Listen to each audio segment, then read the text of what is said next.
अखिलेश यादव आए थे दिल्ली में प्रचार करने। टूटी चोर। वो दैनिक जागरण और एक आईएएस अधिकारी अवनीश अवस्थी, मुझे कोई संकोच नहीं है।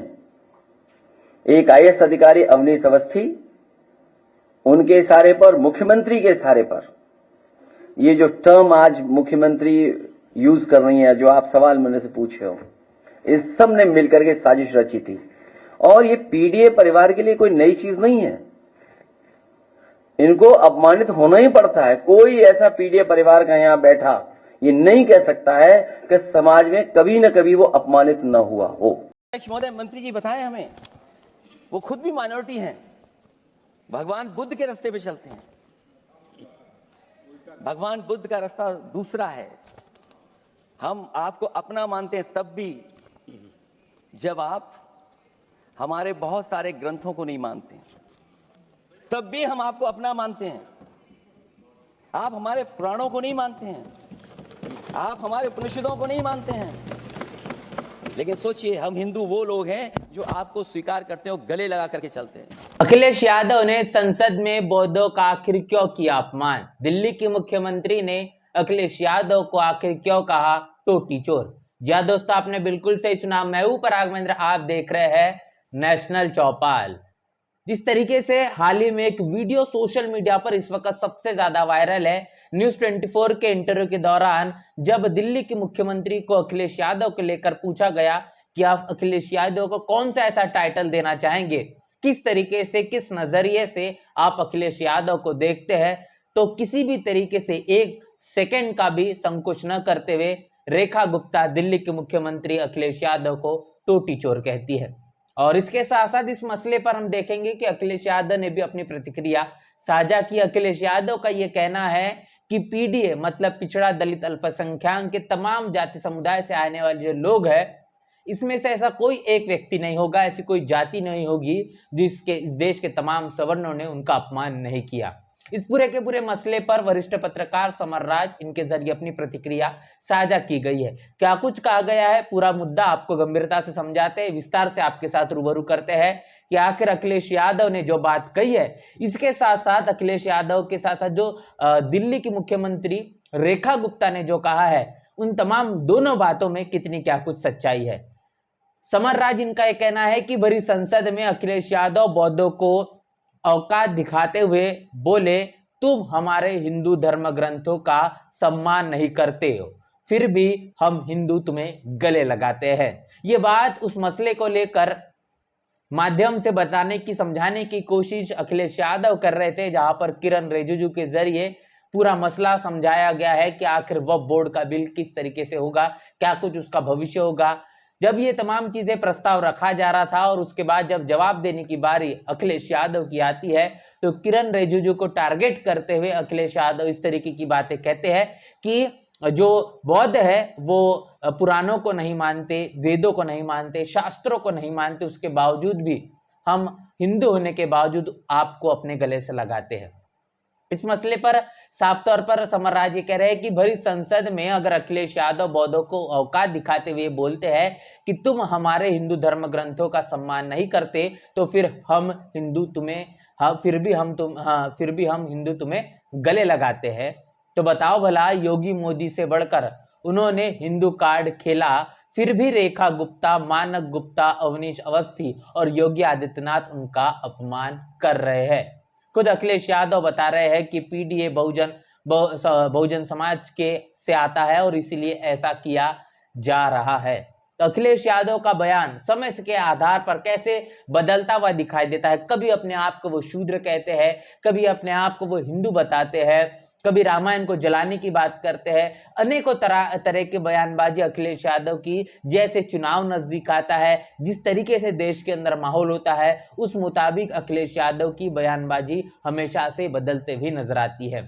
यहाँ पर समझ में आ रहा है कि भरी संसद में अखिलेश यादव अपने आप को हिंदू साबित करने में लगे हुए हैं। दूसरी तरफ इस बात का भी वो तमाम तरीके से शिकायत करते हुए दिखाई देते हैं मेन स्ट्रीम की मीडिया के बीच कि भारतीय जनता पार्टी पिछड़ों को, दलितों को, आदिवासियों को धर्म के नाम पर, जाति के नाम पर भेदभाव करती है, उनके साथ जो है जिस तरीके से बर्ताव करती है वो सहन नहीं किया जा सकता। ये तमाम चीजें बार बार जो बताने की कोशिश अखिलेश यादव की, इससे ये समझ में आता है कि अखिलेश यादव यहाँ पर हिंदू कार्ड खेलने की कोशिश कर रहे हैं। जिस तरीके से भारतीय जनता पार्टी का रवैया रहा है, भारतीय जनता पार्टी जिस मुताबिक राजनीति करती है, उस हिंदुत्व के पिच पर खुद अखिलेश यादव भी खेलना चाहते हैं और कब बीच बीच में वो पीडीए का भी नारा लगाते हुए दिखाई पड़ते हैं। इसके साथ साथ आगे ये कहा गया है कि वर्ण व्यवस्था में कुलीन नहीं है, इसलिए ऐसा जातिवादी व्यवहार किया जाता है। अब सोशियोलॉजी और विविध आइडियोलॉजी के जानकार बताए कि जातिवादी लोग पिछड़े समाज के नेता का अपमान बौद्ध मान्यता के हिसाब से कर रहे हैं या फिर हिंदूवादी मानसिकता के हिसाब से कर रहा है। यह सवाल यहाँ पर किया गया है कि अखिलेश यादव ने जो बात कही है, इससे साफ तौर पे जाहिर होता है कि वो बौद्धों का अपमान कर रहे हैं। अब इस अपमान के पीछे की वजह क्या यह है कि पिछड़े समाज से आने के बाद वो अपने आप को हिंदू बताने की जो कोशिश कर रहे हैं, ये तब साबित हो पाएगा जब वो अपने आप को बौद्ध का अपमान कर इस तरीके से साबित करेंगे कि वो सबसे बड़े हिंदू है। तो ये यहाँ पर बताने की कोशिश है कि बौद्ध मान्यताओं के हिसाब से वो अपमान कर रहे हैं या फिर वो हिंदूवादी मानसिकता के हिसाब से इस तरीके के अपमानजनक शब्दों का इस्तेमाल वो भरी संसद में कर रहे हैं। पिछड़े दलित, आदिवासी, अल्पसंख्यक को शॉर्ट में पीडीए कह रहे हैं। इसी पीडीए के भलाई की बात बुद्ध और अंबेडकर किए हैं या फिर हिंदूवादी दर्शन के अवतारी किए हैं। तो बात लगातार अखिलेश यादव जो पीडीए की बार बार कर रहे हैं, वो कह रहे हैं कि पिछड़ा दलित अल्पसंख्यक इस तरीके की शब्दावली का इस्तेमाल करना। तो ये पिछड़ा दलित और अल्पसंख्यक की अगर बात करेंगे, जो कि माननीय कांशीराम साहब ने कई वर्षों पहले बहुजन समाज की संकल्पना के आधार पर इस देश और दुनिया को बताने की कोशिश की, जिसमें 85% बहुजन समाज और 15% जो सवर्ण समाज नजर आता है। तो आज जो पीडीए की बात कर रहे हैं, ये असल में बहुजन समाज की बात है। और जब बहुजन समाज की बात आती है तो इस देश के अंदर तमाम उन महापुरुषों को याद किया जाता है जिन्होंने इस मनुवादी जातिवादी व्यवस्था को निस्तनाबूद करने के लिए, इसका खुलासा करने के लिए पूरे भारत और पूरे देश के अंदर लोगों को इस मनुवादी पोल को हमेशा से ही खोलने की कोशिश की है, सच्चाई से रूबरू करवाया है।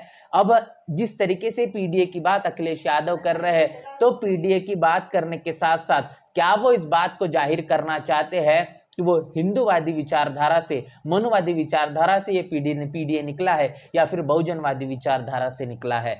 तो यहाँ पर कोई हिंदूवादी दर्शनों और अवतारियों के जरिए पीडीए का उद्गम नहीं हुआ है। और इस पर लिखकर, बोलकर आपत्ति जताने और सवाल उठाने वाले लोग इन्हें वैचारिक रूप से सुधार रहे हैं और या इनको नुकसान पहुंचा रहे हैं। यहाँ पर यह साफ तौर पर कहा गया है कि अखिलेश यादव सिर्फ और सिर्फ जिस तरीके से यहाँ पर वोटों की राजनीति करने में लगे हुए, जिस वोटों की राजनीति में साफ तौर पर जाहिर होता है कि वो अपने आप को हिंदू साबित करने में लगे हुए हैं, लेकिन उनका ये हिंदुत्व वाला कार्ड आने वाले विधानसभा चुनाव उत्तर प्रदेश में 2027 में होंगे, इस नजरिए से ही देखा जा रहा है। लेकिन इसके पीछे की वास्तविकता और कुछ और अलग ही नजर आती है, क्योंकि बौद्धों का अपमान कर अखिलेश यादव ने जो गलती की है, वो गलती कहने के आने वाले समय में तमाम दलित समाज से आने वाले जो लोग हैं, जो बड़े पैमाने पर बुद्ध को मानते हैं, बाबा साहब को मानते हैं, उनके लिए अपमानजनक है और उनके आस्थाओं को ये